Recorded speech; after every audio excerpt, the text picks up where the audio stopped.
The Poetry of World War I, Volume 2, The Fallen Poets.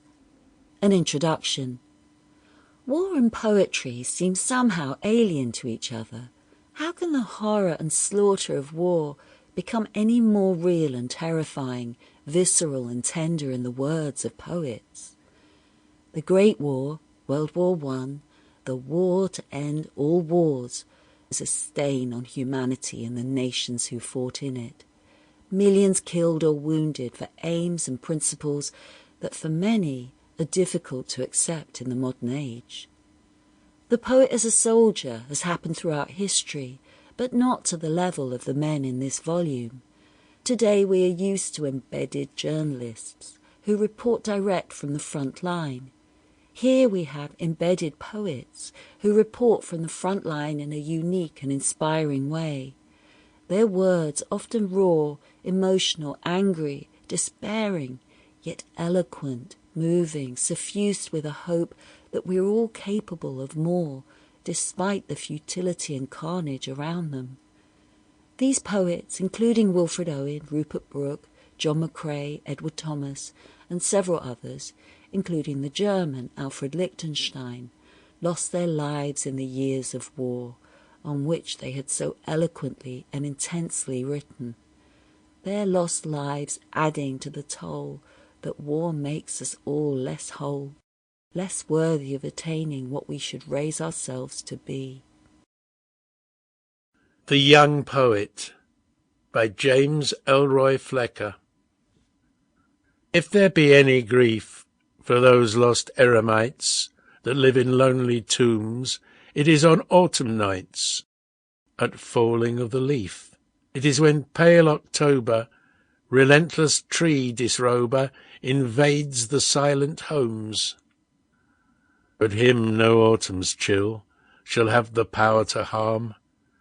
Predominant his lyre shall keep remembrance warm, and leave him lovely still, and spirits softly winging shall listen to his singing, and weep for his desire. He loved and sang and sinned, with roses on his brow. Alas, for all his pride, his eyes are eaten now. He's lighter than the wind. The veil of love is riven, the sin by death forgiven, the singer glorified. Autumn has killed the rose. Oh, mock him not with flowers, set up no shapely stone. Take him to pass the hours where the grey nettle grows, with scant and scarce adorning. Let him who praised the morning lie here, alone, unknown. To a Poet 1,000 Years Hence by James Elroy Flecker.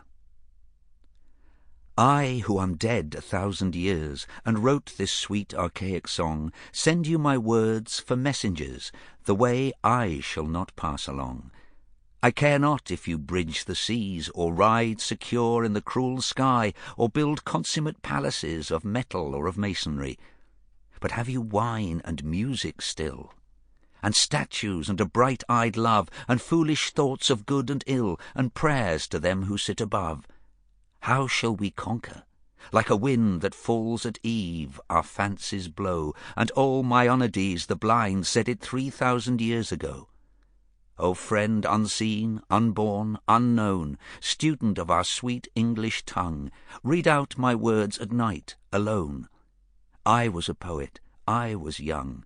Since I can never see your face and never shake you by the hand, I send my soul through time and space to greet you. You will understand.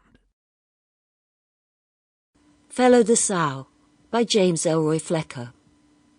The song of a man who was dead ere any had heard of his song, or had seen this his ultimate song, with the lines of it written in red, and the sound of it steady and strong.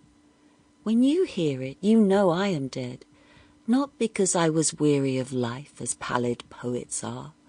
My star was a conquering star, my element strife. I am young, I am strong, I am brave.